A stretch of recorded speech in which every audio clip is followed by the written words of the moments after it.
बिहार के गया जी जिले का बोधगया इलाका। वैसे तो ये इलाका अपने धार्मिक महत्व के लिए जाना जाता है, लेकिन एक संगीन मामले की वजह से इन दिनों ये इलाका चर्चा में है। घटना गुरुवार की बताई जा रही है। बोधगया इलाके में BMP 3 परेड ग्राउंड में होमगार्ड बहाली चल रही है। फिजिकल टेस्ट के लिए यहाँ 26 साल की एक लड़की पहुँचती है। टेस्ट के लिए जब दौड़ लगाई जा रही थी, उसी दौरान लड़की बेहोश होकर गिर गई। इसके बाद उसे इलाज के लिए BMP परिसर में तैनात एम्बुलेंस से Magadh medical college and hospital भेजा गया, लेकिन रास्ते में ही एम्बुलेंस में लड़की के साथ गैंग रेप किया गया। अस्पताल पहुंचने के बाद जब लड़की को होश आया तो उसने अपने साथ दुष्कर्म होने की जानकारी अस्पताल के डॉक्टरों को दी। लड़की ने पुलिस को बाद में बताया कि एम्बुलेंस में 3 से 4 लोग थे, जिन्होंने बेहोशी के हालत में उसके साथ गैंग रेप किया। पुलिस ने तत्काल एम्बुलेंस की पहचान कर आरोपी ड्राइवर और टेक्नीशियन को गिरफ्तार कर लिया। घटना के बारे में गया के सिटी SP रामानंद कौशल ने जानकारी दी है।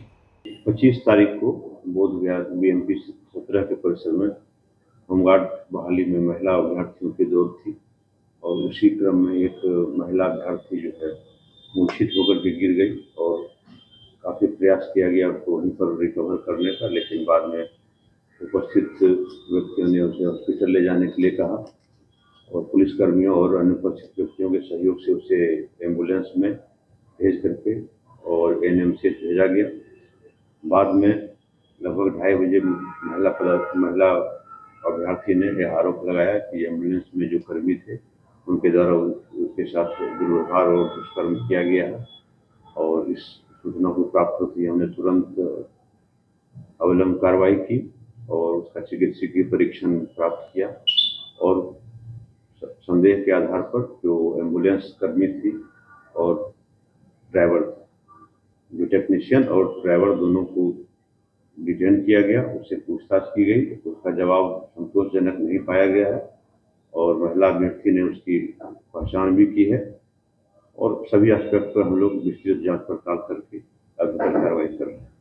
सर, जब महिला एम्बुलेंस में जा रही थी तो महिला स्टाफ भी थी, महिला आरक्षी को नहीं रखा गया सर। महिला आरक्षी का ड्यूटी जो है वो जो ग्राउंड पर था और ये मेडिकल विभाग से जुआ चुकी, उसके परिजन को भी उसमें काफ़ी पुकारा गया और जनरली सभी अभ्यर्थी के परिजन गेट पर रहते हैं, लेकिन महिला की स्थिति ठीक नहीं थी, इसलिए अविलंब जो है उसको चिकित्सा को देखते हुए और 20 मिनट की अवधि में ही एम्बुलेंस जो है गेट से लेकर हॉस्पिटल पहुंच गई है, लगभग 18 से 20 मिनट के बीच में।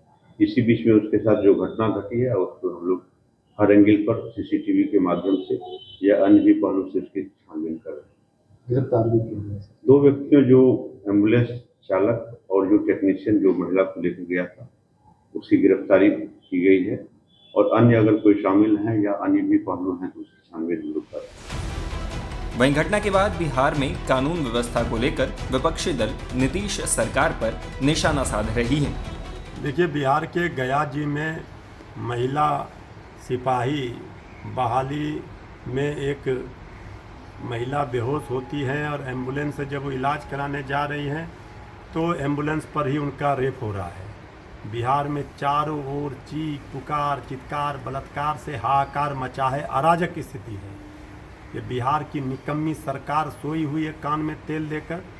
पूरी तरह से सरकार नाकाम है। अब इतना बड़ा हिम्मत दुस्साहस देखिए दुष्कर्मियों की, एम्बुलेंस में ही रेप कर रहे हैं। सरकार कहाँ सोई है, कहाँ है प्रशासन? आदरणीय नीतीश कुमार जी पूरी तरह से अचेत हैं। तेजस्वी यादव जी जो आरोप लगा रहे हैं वो दिख रहा है। पूरे बिहार में अराजक स्थिति हो गई है। ये सरकार को अब 1 मिनट भी सत्ता में बने रहने का नैतिक बल नहीं है। देखो, ये कितनी अफसोसनाक और शर्मनाक घटनाएं हैं। घटनाओं का लगता है कि पूरा क्रम है और वो होता चला जा रहा है। सोसाइटी में हो क्या रहा है? सोसाइटी में प्रशासन का डर कुछ है नहीं। वो डर इसलिए नहीं है कि इंसाफ ऐसा लगता है कि आसमान में लटकी हुई कोई चीज़ है, ज़मीन पर उतरती नहीं आ इंसाफ, और डर और खौफ का माहौल चला है, अराजकता का माहौल आ गया। जो जहाँ है उसको लगता है कि फ्री फॉर ऑल हो गया है। यह सिचुएशन बिहार सरकार ने बना दी, अफसोसनाक है, दर्दनाक है। जल्द से जल्द कार्रवाई हो, और कार्रवाई कितनी जल्दी हो, पब्लिक डोमेन में कार्रवाई होनी चाहिए, फास्ट ट्रैक पे कार्रवाई होनी चाहिए, और इस तरह के कुकर्मियों को सजा मिलनी चाहिए। यहाँ तक कि एनडीए के सहयोगी दल लोक जनशक्ति पार्टी रामविलास के अध्यक्ष और केंद्रीय मंत्री चिराग पासवान ने भी घटना को लेकर नीतीश सरकार पर निशाना साधा है। देखिए, एक के बाद एक जिस तरीके से बिहार में आपराधिक घटनाओं की एक श्रृंखला सी बन गई है और प्रशासन पूरी तरीके से नतमस्तक दिख रहा है अपराधियों के सामने, ये बात सही है कि जो ये घटना घटी है ये जितनी निंदनीय है, जितनी शर्मनाक है, कार्रवाई भी हुई है, गिरफ्तारी भी हुई है, पर पहली बात ऐसी घटनाएं घट क्यों नहीं है। बिहार में जिस तरीके से हत्या, अपहरण, लूटमार, डकैती, बलात्कार एक के बाद ऐसी श्रृंखला बन गई है, और अब तो ऐसा लग रहा है जैसे प्रशासन पूरी तरीके से नाकामयाब है इन घटनाओं को रोकने के लिए। और अगर ऐसे ही चलता रहा तो ये आने वाले दिनों में एक बहुत भयावह परिस्थिति उत्पन्न कर देगा हमारे प्रदेश के लिए। उत्पन्न हो चुकी है। जिन परिवारों ने अपनों को खोया उनका हालात पूछिए, जिन बच्चियों के साथ इस तरीके से दुष्कर्म हो रहा है उनके हालात पूछिए।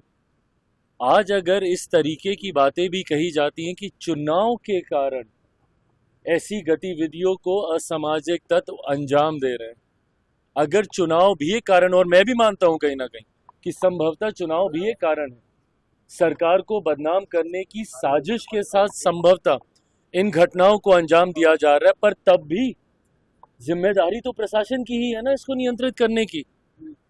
कोई भी अपराधी आपके राज्य में आपराधिक घटनाओं को कैसे अंजाम दे रहा है प्रशासन के रहते हुए, या तो फिर इसमें प्रशासन की मिली भगत है, और या फिर प्रशासन इस पे लीपापोती करने का कार्य कर रहा है, और या फिर पूरी तरीके से प्रशासन निकम्मा हो चुका है और अब इनके बस का नहीं है बिहार और बिहारियों को सुरक्षित रखना।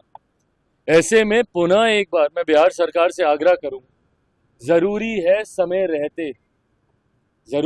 समय रहते हम लोगों को इसके ऊपर कार्रवाई करने की। मुझे इस बात का दुख होता है कि मैं एक ऐसी सरकार का यहाँ पे समर्थन कर रहा हूं जहां पे अपराध पूरी तरीके से बेलगाम हो चुका है। इस पे नियंत्रण पाना जरूरी होगा।